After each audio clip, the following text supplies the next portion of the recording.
Hello everyone, I'm Brian, welcome back. Let's go ahead and continue. Because it's continuously pointing out what you are. All right. So the definition of Brahman, this is the strategy. The definition of Brahman, which we find in the Vedanta text, that's why we need to be a little familiar with what Vedanta teaches us. The broad definitions of Brahman, which are very famous actually, and found in the Vedanta text, the original Vedanta text, the Upanishads, and then trying to match it with ourselves. This is the strategy. All right. The first well-known definition, formulation of Brahman always is, Satchidananda, existence, consciousness, bliss. Though you don't find exactly that formulation in the Upanishads, you will find famously in the Taittiriya Upanishad, Satyam Jnanam Anantam Brahma, infinite existence, consciousness is Brahman. And then there's another separate definition, Anandam Brahma Vyajanat, no Ananda, bliss to be Brahman. You can put them together.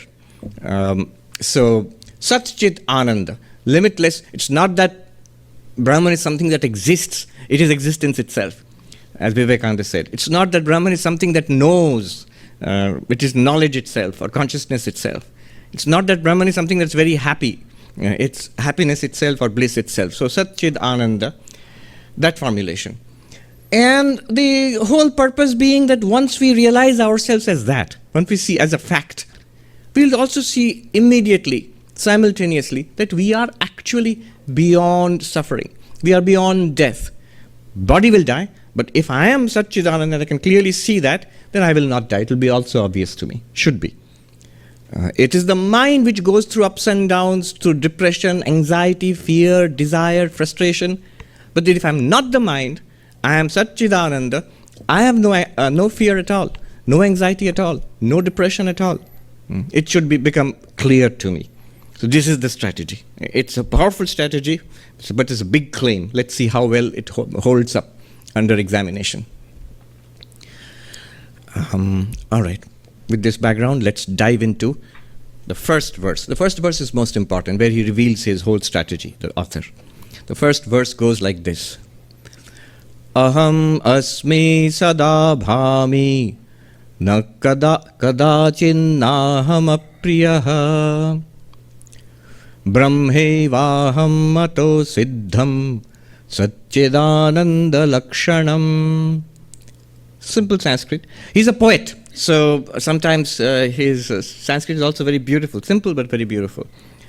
He says in this verse, in this shloka, in this verse, he says, I am. Aham asmi. I am. Bhami. I shine. When? Sada. All the time. And at no time I am not beloved to myself. I'll explain all of it. Therefore I am Brahman. That's established. Which is existence, consciousness, bliss, which is defined in the books as existence, consciousness, bliss. Now, what does this mean? There's a lot to unpack here.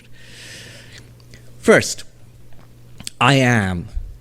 In all our experience of life, whatever experience we have in life, there is a background factor, a constant factor which we overlook all the time. And the author wants to bring our attention to that factor.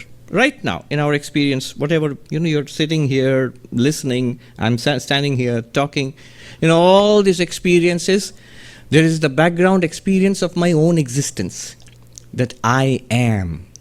This I amness is present all our lives, throughout our lives, in every experience that we have. You see, when I'm looking at this flower, it's not that, an accurate description of this flower would be that it's not just a flower, it's a flower in my experience. Isn't that a more truthful, accurate, real way of putting it? It's not just a flower. A more complete way of describing it is, I am seeing the flower. And notice, when you shift your attention and look at the podium, flower is different, podium is different. Now you will say an accurate way of describing this would be, I am looking at the podium. I am remains constant. The flower and the podium are different. You might say looking also remains constant. But then if I say, I am listening to what you are saying, Swami. So your words, I am listening. Looking changed into listening. The flower changed into the podium, changed into your words. But I am remained constant. I was going to say you could use the I see, I smell, I hear, I touch, you can use that as your method of experience and what it is that you're experiencing. I see, the method is seeing. The constant is I. I hear. Hear is the method of experience. I am listening. Again, ears. The method of experience. I am touching. Touching. Feeling.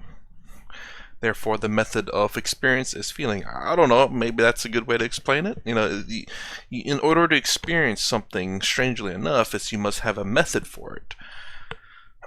Now, this is the reason why when you... Now, this is my guess, so let me know if I'm wrong. This is the reason why when you calm the mind, the body, the senses, the emotions, it's blankness. It's because your method of sensing is all empty. And I remember hearing some time ago that even experiencing this blankness is not exactly meaning that you're enlightened or you're experiencing Brahman, but because you just at least got to a certain part where you no longer are experiencing your thoughts, your emotions, you know, your body. You can, in some sense, you shut down your senses to a degree. You're not being distracted by them. Again, I don't know. I'm guessing at all this at the moment, trying to piece things together, and it seems to make sense. And if it makes sense, it's great. You know, I mean, I'm not saying it's right. I'm just saying this is how it's kind of playing out in my head, and giving this communication to see what you guys think about it. But it's true, you know. I see. Therefore, the method of experience is seeing. If you can't see, you cannot experience that. So therefore, your experience is minus seeing, like blind people. Smelling as well. I wonder if that cuts off taste too, because smelling and taste are kind of linked. But I don't know. I've never not experienced that. So we can use it. We can say that it's a method of experience. Because you can always see so long as you're not blind. Even when you close your eyes, you're still technically seeing, because you can see when the light shifts. You can see through your eyelids that there's like darkness and then bright lights and stuff. So even when your eyes are closed, you're still technically seeing. It's just the method you're using.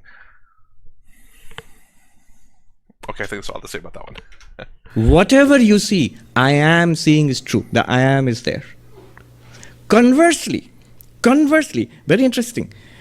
A simple fact, but dramatic fact. When you're looking at me, you're seeing me right now. I am seeing you, Swami. And close your eyes. And clearly you are not seeing me now. I am not seeing you. But I am is still there. Right?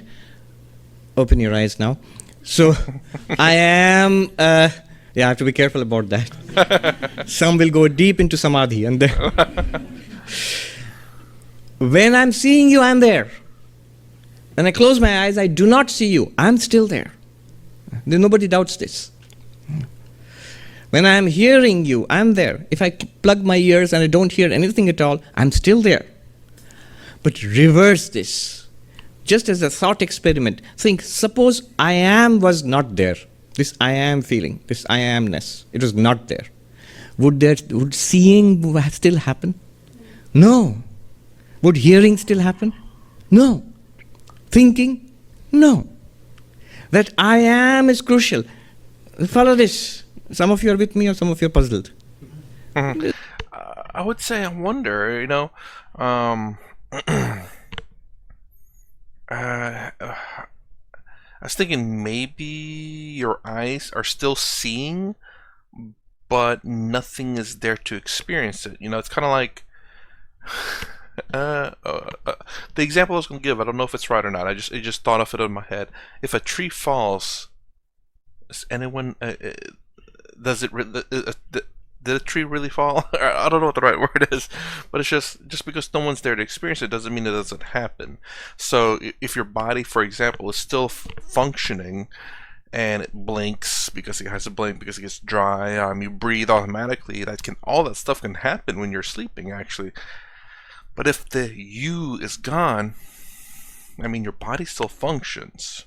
So it still sees, but there's nothing there to experience it. You can still smell, but there's nothing there to experience it. So would that be an okay of an answer? Again, if a tree falls, did it really fall or something? Did it make a noise? If no one was there to experience it, he would say yes. Because obviously, when things fall, they make noise, but if no one's there to experience it, does it really make a noise? It's one of those weird questions. It's a thought experiment. I am seeing. Now I am not seeing, but I am still there. This I am, suppose it was not there. There's no I am. Suppose. What would be there? Nothing. As far as I am concerned, nothing. Just blankness, complete zero. As far as I am concerned. This I am is constant in all experiences. The objects of experience come and go. Whatever I see, I am there. Whatever I hear, smell, taste, touch, I am is constant. And it's the same I am. The objects are different. The senses are different. Seeing is different from hearing, is different from smelling, is different from touching. But I am is constant. And it's the same I am. And then let's go to our inner experiences of thinking. See, senses are external. We are contacting an external world. We see, hear, smell, taste, touch. But internally, we all have a private life. We think. We remember. When we think, different thoughts, so many thoughts come to our mind. But each thought is shining in the light of I am. We ignore the I am. We are absorbed in what we are seeing, what we are thinking, what we are feeling. But I am is constant. Here's an interesting question. I was thinking about what he was saying about, if the I am is gone, like unconscious people.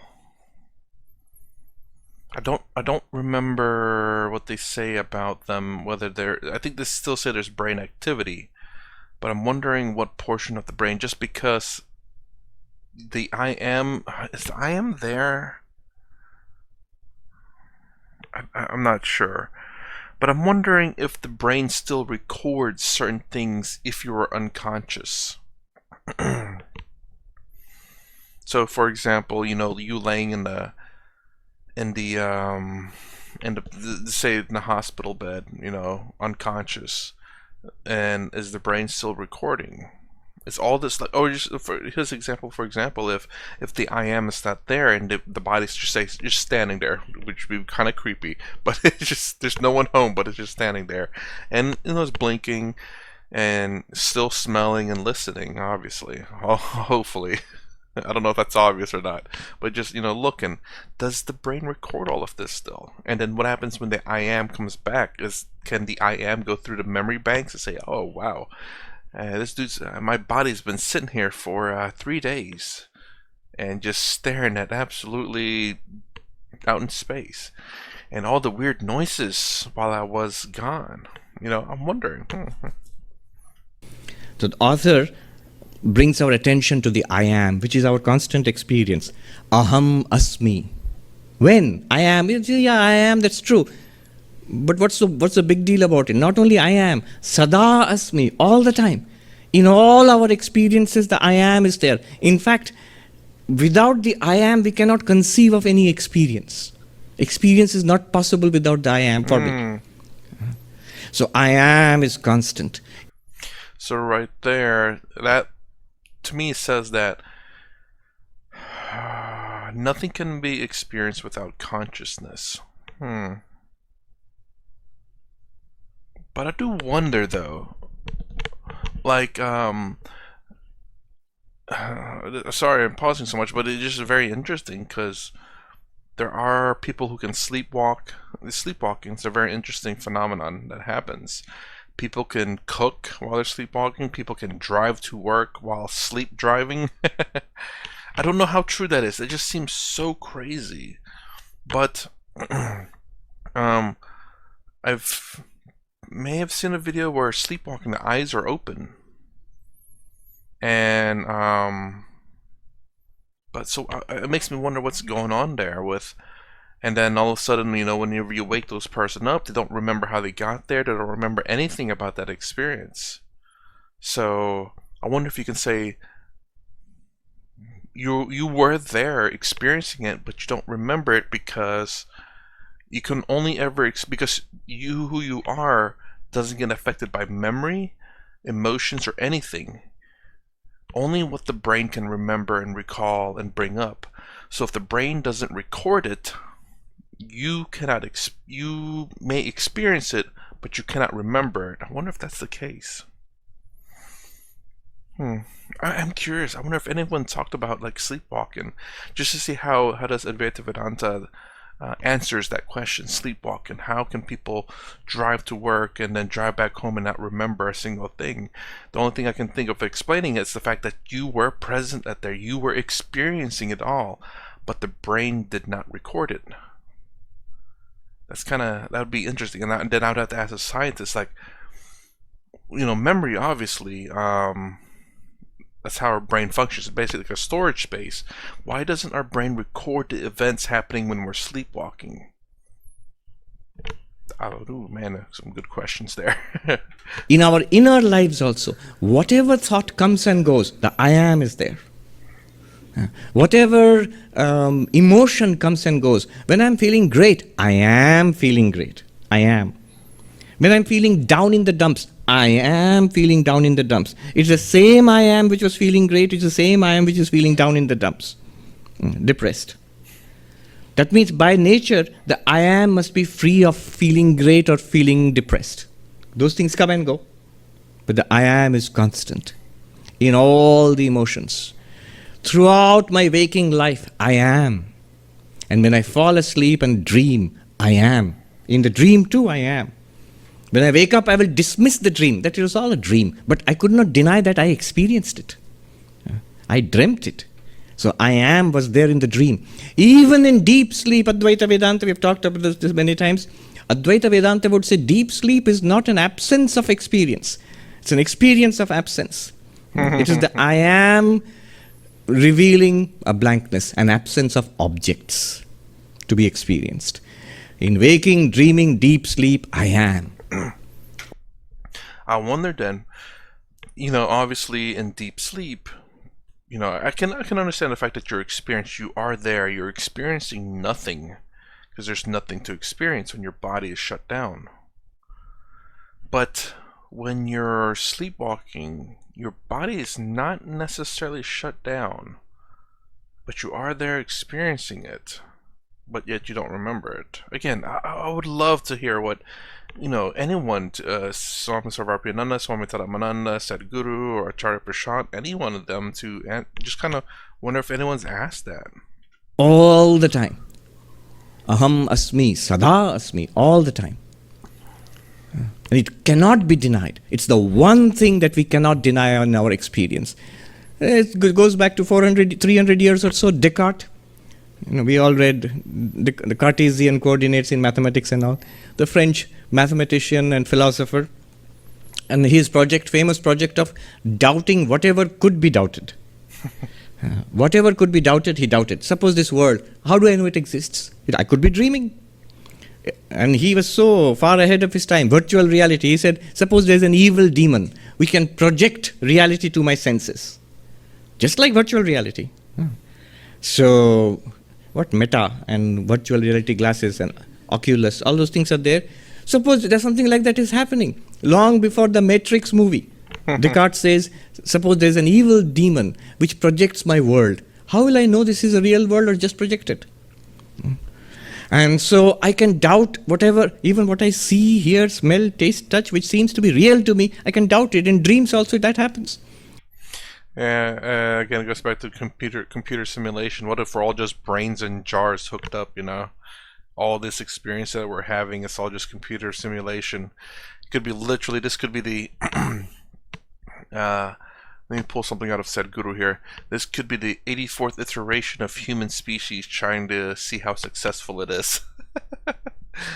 I mean, it could be like literally also, as in not necessarily computer simulation, but really actually happening. This, I mean, I've always thought that maybe the Earth has, well, not the Earth, but the universe has collapsed on itself and exploded, collapsed and exploded multiple times. And then Sadhguru said, "Yeah, think of '84." I'm like, oh shit, maybe he's thinking about this happens 84 times. Like, oh my gosh, what's another person to confirm? I think he's confirming that the universe has been created 84 times. I wasn't thinking that high. I was thinking like the probability of it happening. Like, is it possible that this universe has been destroyed and recreated multiple times? I wonder if any scientist has confirmed that. Just a possibility. I don't think they have any. They couldn't.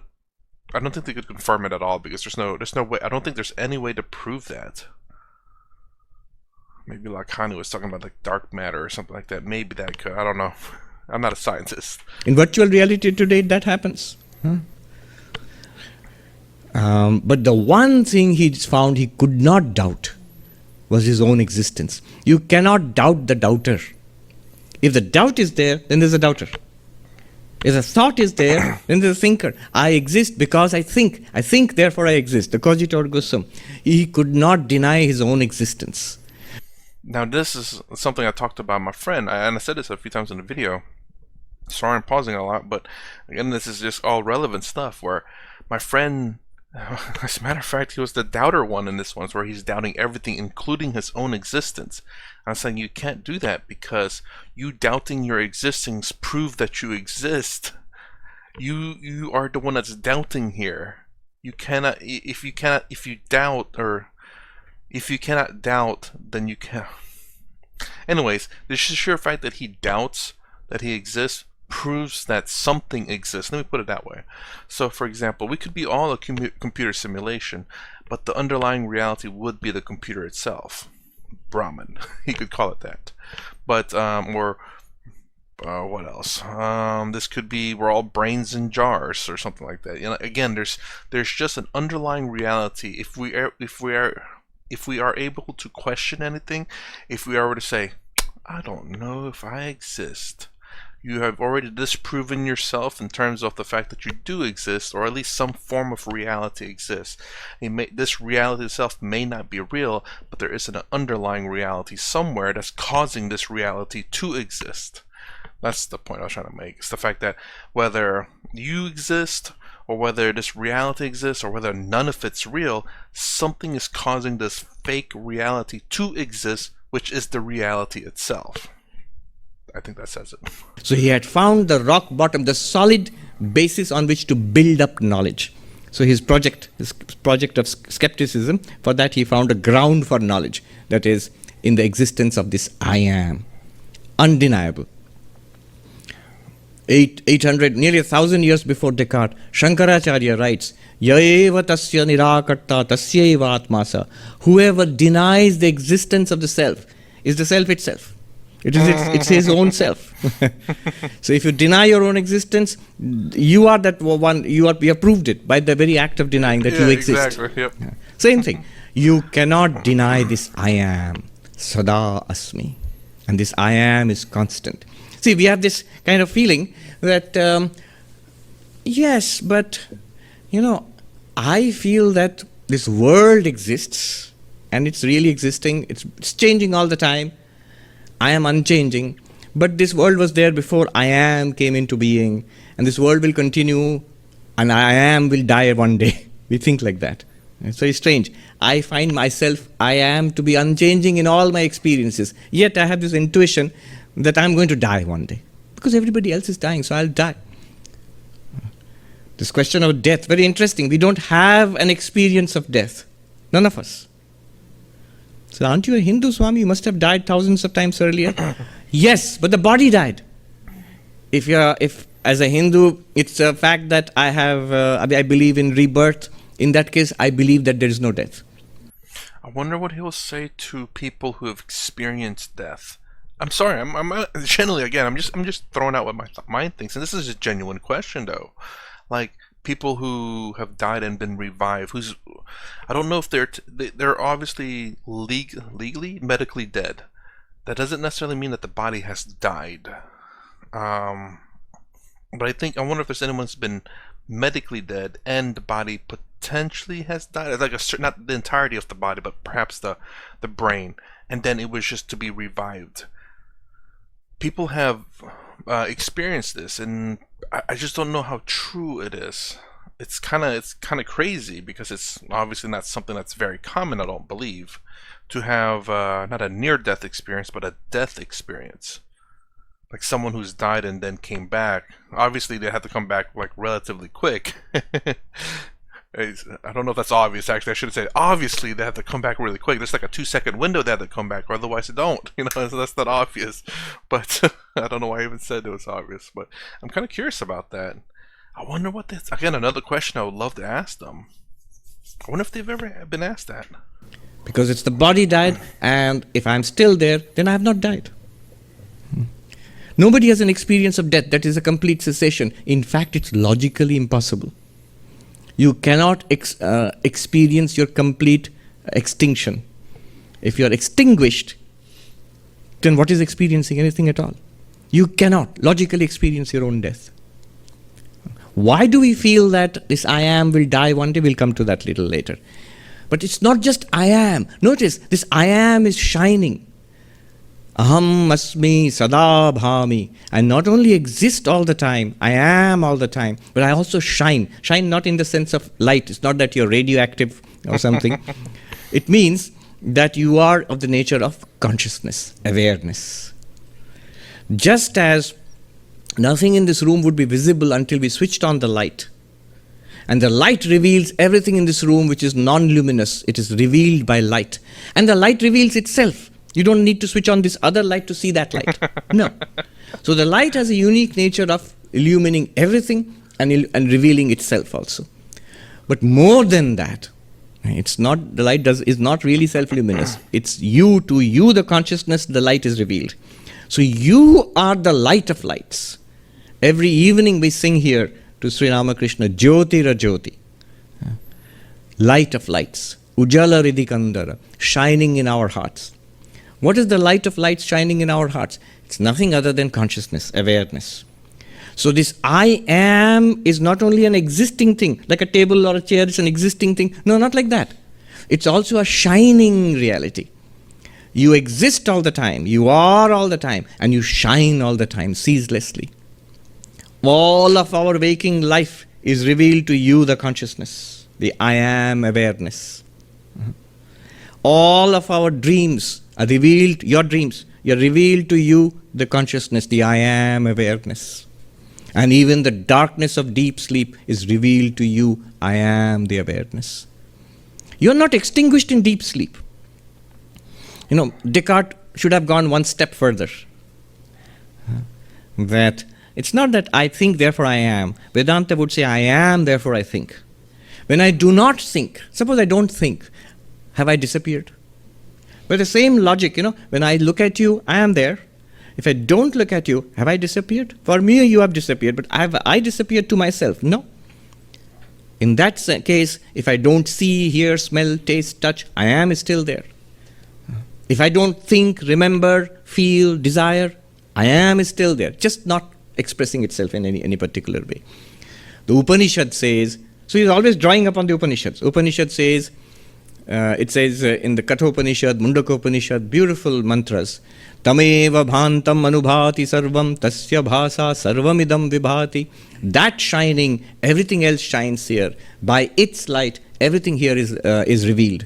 You shining, everything shines. Shines means is revealed. It's known. Like the light shining, all the chairs and tables and things in the people in this room are known. By your light, everything here is revealed. You shining, the mind shines with thoughts, feelings, emotions become apparent to you. And the mind shining, then the senses shine. It's only when the mind is awake you are able to see, hear, smell, taste, touch. And the senses shining, the world is revealed to you. So you by your light, everything else is revealed. That is called bhami, sada bhami. All the time I am shining. I am all the time I am shining. Then one more thing he points out, the author. Kadachit naham apriyaha. Here is drawing upon, to my best knowledge, upon the masterpiece, Vedantic masterpiece, the Panchadashi. In the first chapter of the Panchadashi, the great master Vidyaranya Swami, he wants to show us that this I am this isness consciousness.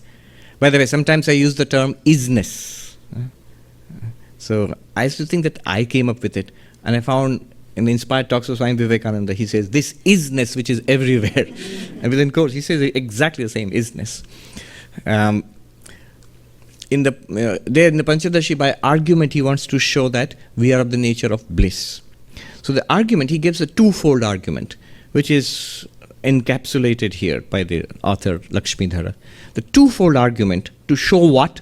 You are bliss itself, or Ananda itself, or joy itself. How does he want to prove that to us, or point it out to us? He says, this is Vidyaranya, I'm quoting from there. Whatever gives us happiness, pleasure, joy in this world, we like that. So the kinds of food which give us pleasure, we like those kinds of food. The people who make us happy, we like those people. So, and whatever we like, we want to keep. We want to hang around with the people who make us happy. We like them. We want to eat the foods which give us pleasure. We like it. We like those foods. We want to go to the places. We want to do the job.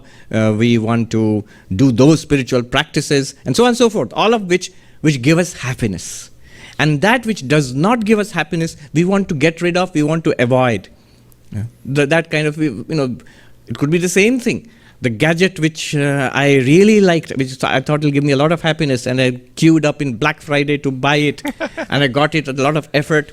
Few years later, what junk, I have to get rid of it. What happened? The gadget might think, if it could think that, what happened to you? You got me from the shop with so much trouble, and now you want to throw me out on the street. Why? Because, oh gadget, you gave me a lot of happiness at that time, but you don't give me happiness now.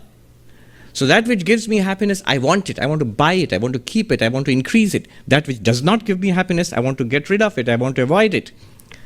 All right, so this is understood. Now, the argument is there is one thing which we always want. We want its company, we want to keep it all the time, and we never ever want to get rid of it. Okay, actually, I'm going to pause right there because my computer's been crashing lately. But it was very interesting. Again, all those questions I had, I wonder, have they answered any of them? Because those are very... Excuse me, Jesus. Those are very interesting things to think about. Again, I haven't really been following science too much because it hasn't randomly popped up in my YouTube suggestions and just so happened to click on it. But, about the sleepwalking, it's very strange to see what their answer for this is. Because I do remember watching some science about it, but they don't know, I don't remember if they can explain it or not.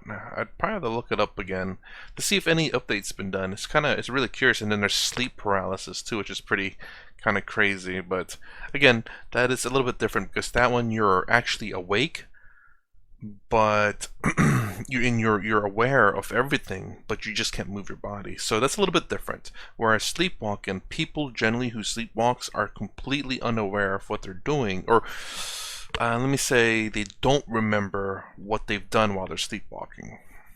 Whether they were conscious of it or not, they have no recollection of it. So that'd be a pretty interesting question. Anyways, that's the end of this party. If you like content, please consider subscribing, thumbs up, thumbs down below. Thanks for watching. I'll see you in the next vid.